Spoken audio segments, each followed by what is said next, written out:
Magkano ang isang view sa YouTube? Magkano ang kinikita ng mga YouTuber?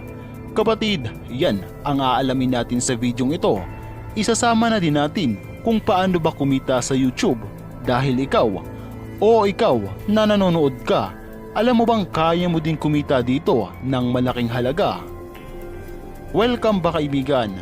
Sa videong ito, pag-uusapan natin kung magkano ang isang views at magkano ang kinikita ng isang YouTuber sa YouTube.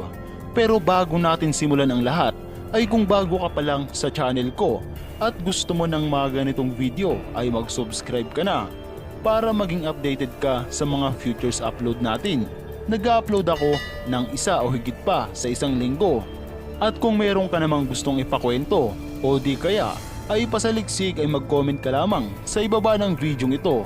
Maraming salamat. YouTube. Kapatid, unahin na natin kung paano nga ba kumikita ang isang YouTuber sa YouTube. Ang unang pinagkukunan ng kita ng isang vlogger ay ang Google AdSense o yung mga advertisement na makikita mo kapag nanonood ka o di kaya yung mga commercial na makikita mo sa isang YouTube video tulad neto. Kapatid, hindi kumikita ang isang vlogger base sa like, comment at share. Mas lalong hindi kumikita ang isang YouTuber sa subscribe dahil ang subscriber ay nakabase lamang sa dami ng nakafollow sa iyong channel. Kumikita ang isang YouTuber dahil sa mga advertisement, kaya kung wala ka neto ay hindi kikita ang YouTube mo. Paano nga ba kumita sa YouTube? Kapatid, ang kinakailangan mo lamang gawin ay gumawa ng YouTube account at Google AdSense account. Yan lamang ang dalawang gagawin mo. Pero kapatid, need mong i-connect ang YouTube mo sa Google AdSense, pero napakadali lang yan. And then kapag nagawa mo na yan, gumawa ka ng video na kung saan i-upload mo ito sa mismong account na ginawa mo.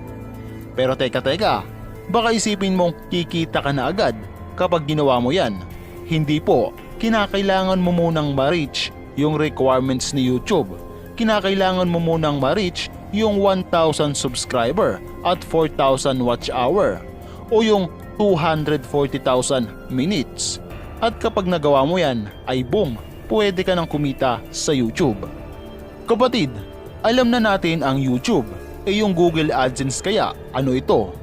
Ang Google AdSense ay ito yung naglalagay ng ads o yung commercial sa isang video. At once na may lumabas na ad sa isang video, ay automatic na may perang papasok sa isang YouTuber.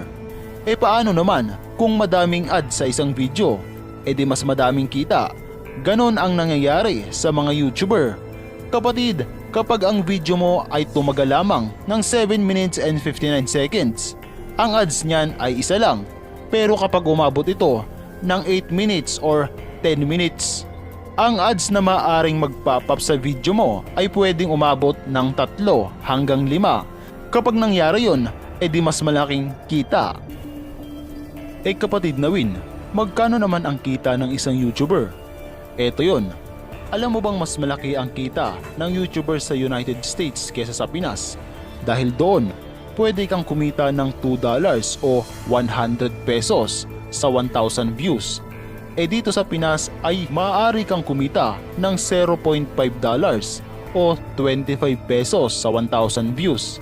Napakababa, kaya ang maaari mong gawin ay magparami ng views para mas lumaki ang kita ng isang YouTuber. Kapatid, magkano naman ang kinikita ng 1 million views? Ang maaari mong kitain sa 1 million views ay 25,000 pataas. Depende ito kung gaano kabilis ang pag-angat ng views ng isang video. Kung ang video mo ay nag-trending, asahan mo na mas malaki pa ang kikitain mo. Kung sa 1 views naman ang pag-uusapan natin, ay ang maaari mong kitain dito sa Pinas ay 0.000, halos wala po.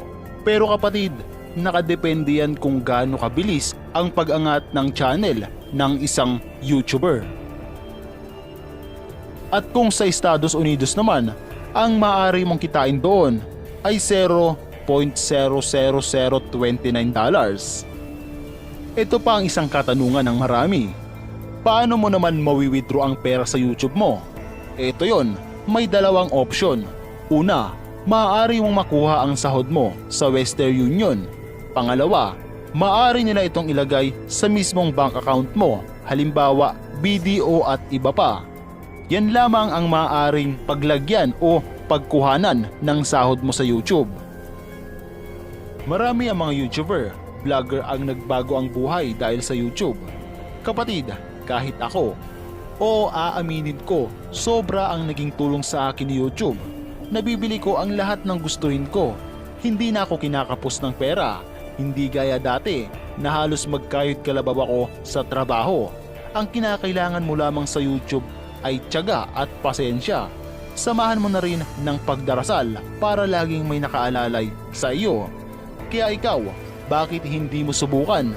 Malay mo, para sa iyo pala ang YouTube. So ngayon kapatid, nakita mo na kung papaano kumita sa YouTube. Nagustuhan mo ba? Pa-like at subscribe naman. So this is WinYT. Maraming salamat. I'm out.